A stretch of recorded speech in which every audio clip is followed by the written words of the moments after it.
Hello dear subscribers, today I'll tell you how you can easily fix your problem, so how you can also fix Instagram error with login, so if you can't log in into your Instagram account, so how you can also fix it. So first thing, just close your Instagram app and just open it again.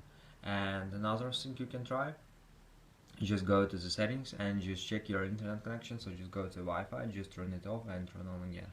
So after, just go to mobile data, just turn it off and turn on again. So another thing you can try, just go to the general, just scroll down, just tap on shutdown, slide to power off, waiting for a second, and just power on your phone again. So it's just simple, restore your phone. And the latest option you can try to update your Instagram app. So just go to App Store, just go to search tab, in search tab just write here Instagram.